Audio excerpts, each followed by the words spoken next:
पवित्र रथयात्रा उपलक्षे आपण मानक समस्त मोर हार्दिक शुभेच्छा एवं शुभकामना। तो बंधु माने जदि आपण मानकर मिथुन राशि होइथाय तेबे भिडियोटी को शेष पर्यंत निश्चय देखंतु। मिथुन राशिर व्यक्ति विशेष मानकर जीवन एही रथयात्रा ठारू बदलेबाकू जाउअछि, कारण ग्रह नक्षत्र मानकर चलन रे एक बहुत बड़ परिवर्तन हेबाकू जाउछि, जहा द्वारा एमानकर जीवन रे चलीथिबा समस्त दुख कष्ट एवं समस्यार अंत हेबाकू जाउछि एवं पुणी थरे जीवन रे खुशी फेरिबाकू जाउछि। बुध, शुक्र, सूर्य एवं मंगलंकर राशि परिवर्तन हेबा पई जाउछि, जहार प्रभाव रे आपणक जीवन रे एक बड़ परिवर्तन हेबाकू जाउछि। आपणक जीवन रे चलीथिबा समस्त दुख कष्टर अंत हेबाकू जाउछि। पुनर्बार आपणकर जीवन रे खुशी फेरिबाकू जाउछि।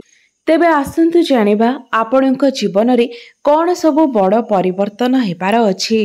तेबे एहा पूर्वरु जदि आपणकर मिथुन राशि होइथाय तेबे भिडियोटी को लाइक करी चैनल टी को सब्सक्राइब करि दियंतु एवं कमेंट बॉक्स रे जय श्री जगन्नाथ निश्चय लिखंतु।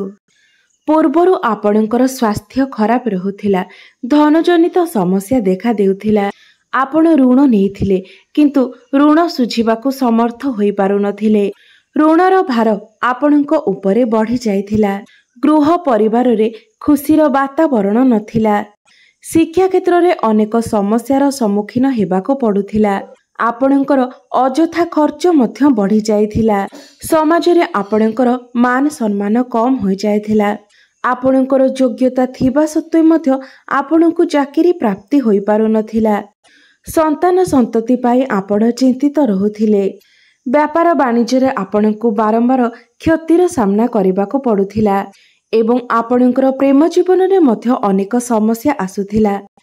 तेबे एई भली जहा भी किछि समस्या आपणक जीवन रे चलीथिला से सबु समस्यार वर्तमान अंत हेबाकू जाउछि। आपणक जीवन रे पुनर्बार खुशी फेरिबाकू जाउछि।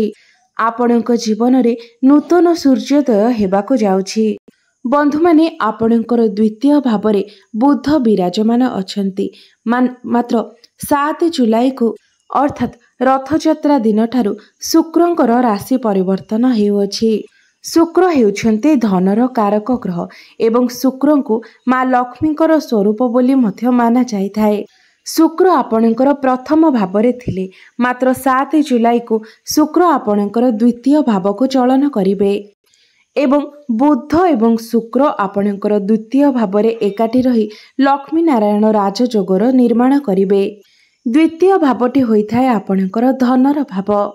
एहार अर्थ हेउछि एही रथयात्रा परठारु आपणकर धनरे वृद्धि हेबो, आपणकर फाइनेंशियल ग्रोथ हेबो, बैंक बैलेंस बढ़िबो, आपणकर बाणी रे मधुरता आसीबो, आपणको पारिवारिक सुख प्राप्ति हेबो, चारिदिकरु आपणको धन प्राप्ति हेबो, पड़ोसीଙ୍କ सहित आपणकर संपर्क मध्य सुमधुर हेबो, आपणको एही समय आकस्मिक धन प्राप्ति होई पारे। शनि आपणकर भाग्य स्थान रे विराजमान अछंती एवं शनि आपणक पई जोगकारक ग्रह अटंती एवं शनि एही स्थान रे रही आपणकर भाग्य को मजबूत बनाउछंती। भाग्य बल रे आपण प्रत्येक कार्य रे उन्नति करिवे, कम परिश्रम रे आपणको अधिक फल प्राप्ति हेबो एवं शनि एही स्थान रे रही आपणकर तृतीय भाव को देखुछंती। एहार अर्थ हेउछि एही समय रे आपण छोट मोट जागा को यात्रा करि पारंती, छोट भाई भौणींकर सपोर्ट आपणको प्राप्ति हेबो, ट्रावेलिंग रे आपणको सफलता मध्य प्राप्ति हेबो, मात्र आपणकर पितांकर स्वास्थ्य रे टिके समस्या देखा देई पारे। शनि एही स्थान रे रही आपणकर एकादश भाव को मध्य देखुछंती। एकादश भाव आमर इच्छा पूर्तिर भाव होइथाए, लाभर भाव होइथाए। तो एही समय आपणकर कोनोसी गोटिए बड़ इच्छा मध्य पूर्ण होई पारे, आपणको चारि दिगरु लाभ प्राप्ति हेबो। मात्र 13 जुलाई को मंगल जेतेबेले आपणकर द्वादश भाव को चलन करिवे सेतेबेले आपणकर खर्च टिके बढ़ी जाई पारे। चारिदिकरु आपणको धन तो प्राप्ति हेबो, मात्र एही समय आपणकर खर्च मध्य टिके अधिक बढ़ी जिवो।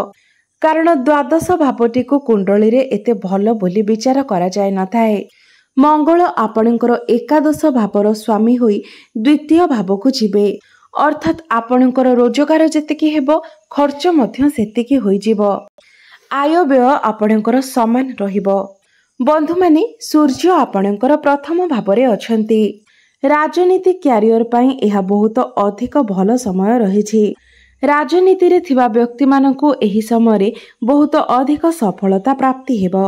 ରାହୁ ଆପଣଙ୍କର କ୍ୟାରିୟର ଭାବ ଅର୍ଥାତ୍ ଦଶମ ଭାବରେ ଅଛନ୍ତି। ଏହି ସମୟରେ ଆପଣଙ୍କର କ୍ୟାରିୟର ଭଲ ରହିବ।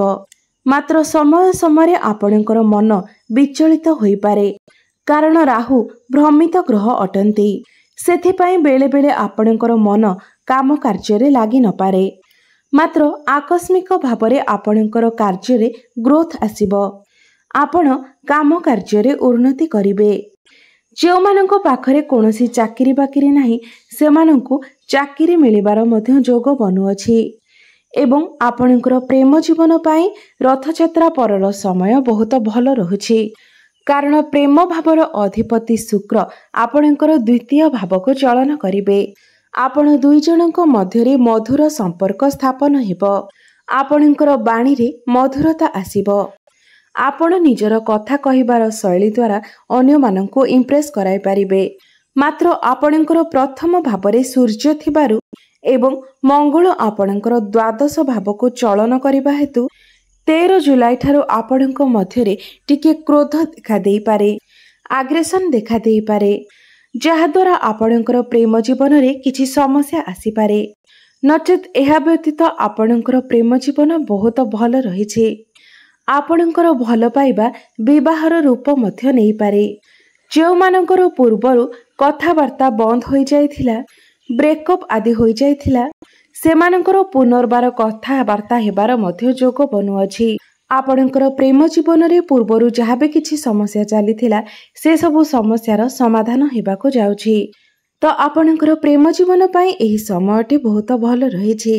ଏହି ସମୟରେ ଆପଣଙ୍କର ବ୍ୟାପାର ବାଣିଜ୍ୟର ସ୍ଥିତି ବହୁତ ଭଲ ରହିବ।